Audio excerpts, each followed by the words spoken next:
আমাদের কাছে যদি একটা কিউবিক ইকুয়েশন দিয়ে দেওয়া থাকে, আমরা সেটাকে স্টেপ বাই স্টেপ কী করে সলভ করতে পারবো আমরা এই ভিডিওর মাধ্যমে দেখে নেব। এই কিউবিক ইকুয়েশনটা আমাদের বলা আছে x cube plus 4x² plus x minus 6 equal to 0।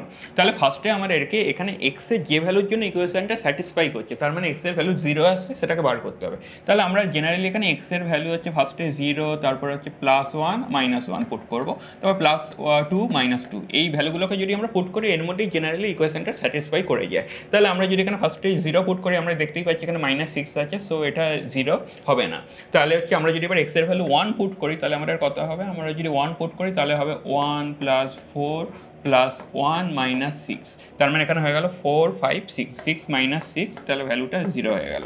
তাহলে x = 1 এর জন্য ইকুয়েশনটা স্যাটিসফাই করে যাচ্ছে। তাহলে এর একটা ফ্যাক্টর কি হচ্ছে, একটা ফ্যাক্টর হচ্ছে x - 1। এইবারে আমাদেরকে এখানে হচ্ছে এক্স, যে ইকুয়েশনটা আছে x³ plus 4x² plus x minus 6 equal to 0, এটাকে এর যে জেনারেল ফর্মটা হয় এটাকে আমরা এইভাবে লিখতে পারি ax³ এখানে আমরা এটাকে লিখতে পারি হচ্ছে ax³ plus bx² plus cx plus d equals to 0।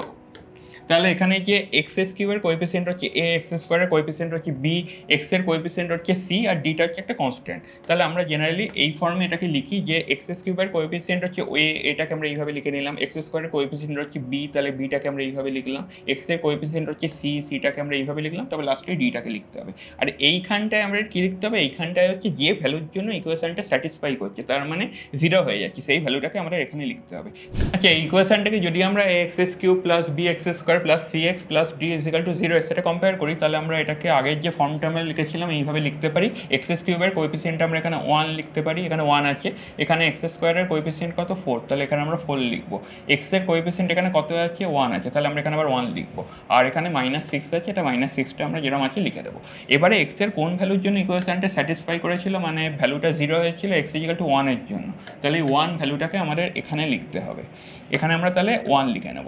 এইবারে যে ফার্স্টে আমাদের 1টা আছে, এই 1টা যেরকম আছে এখানে বসে যাবে। এবার নেক্সট স্টেপে আমাদের এই যে 1টা আছে, এই 1 এর সাথে এই 1টা মাল্টিপ্লাই করতে হবে। তাহলে আমরা যদি 1 এর সাথে 1 মাল্টিপ্লাই করি, আমাদের তাহলে কত হবে, 1ই হবে। তাহলে এই 1টা তারপরে শিফট করে এইখানটায় চলে যাবে, এইখানটায় হচ্ছে আমাদের 1টা চলে গেল। তাহলে এই দুটো এবার কি হবে, এই দুটো এবার যোগ হবে, মানে আমাদের সাম করতে হবে। তাহলে দুটোকে যদি আমরা সাম করি তাহলে 4 + 1 মানে এটা আমাদের 5 হয়ে গেল। এইবারে হচ্ছে এই 1টা যে আছে, এই 1 এর সাথে আবার এই 5টা মাল্টিপ্লাই করতে হবে। তাহলে 1 × 5 এটা কি হয়ে যাবে, তাহলে 5 হয়ে যাবে। তাহলে এখানে হচ্ছে আমরা পরের স্টেপে আবার এখানে 5 লিখে নেব। তাহলে আবার কি হবে, 5 + 1 এটা 6 হয়ে যাচ্ছে।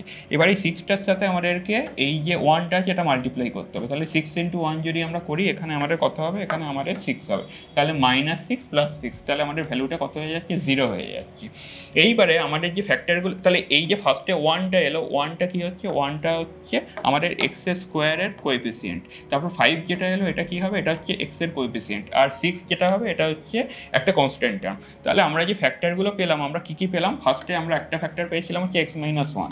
তাহলে এখানে আমরা কি লিখবো, এখানে আমরা লিখবো হচ্ছে একটা ফ্যাক্টর হচ্ছে x - 1, আর তারপরে আমরা এখানে x² এর কোএফিসিয়েন্ট কত পেয়েছিলাম, 1 পেয়েছিলাম। তাহলে এখানে আমরা লিখবো x², তারপরে x এর যে কোএফিসিয়েন্ট আছে সেটা হচ্ছে 5 আছে, তাহলে হচ্ছে +5x, আর লাস্টে যে কনস্ট্যান্ট টার্মটা আছে সেটা হচ্ছে 6, তাহলে হচ্ছে +6। এটা ইকুয়ালস টু তাহলে কত হবে, 0 হবে। তাহলে ভ্যালুগুলো কী কী হচ্ছে, একটা ভ্যালুতে x - 1 = 0, x - 1 = 0 যদি হয় তাহলে একটা ভ্যালু হয়ে যাচ্ছে x = 1। আর এইটাকে যদি আমরা মিডল ফ্যাক্ট দিয়ে সলভ করি, এটা আমাদের কত হবে, এটা হবে হচ্ছে x + 3 হবে, আর আরেকটা হবে হচ্ছে x + 2। তাহলে এটা ইকুয়ালস টু যদি 0 হয়ে যায়, তাহলে x এর ভ্যালু কী কী হচ্ছে, x এর ভ্যালু হয়ে যাচ্ছে একটা -3, আর আরেকটা ভ্যালু কী হয়ে যাবে, x = হয়ে যাবে -2। তাহলে x এর তিনটে ভ্যালু কী কী হয়ে যাচ্ছে, x এর তিনটে ভ্যালু হয়ে যাচ্ছে 1, -3 আর -2। সো স্টুডেন্টস, আশা করি তোমরা বুঝতে পেরে গেছো একটা কিউবিক ইকুয়েশনকে আমরা কিভাবে ইজিলি সলভ করে ফেলতে পারি।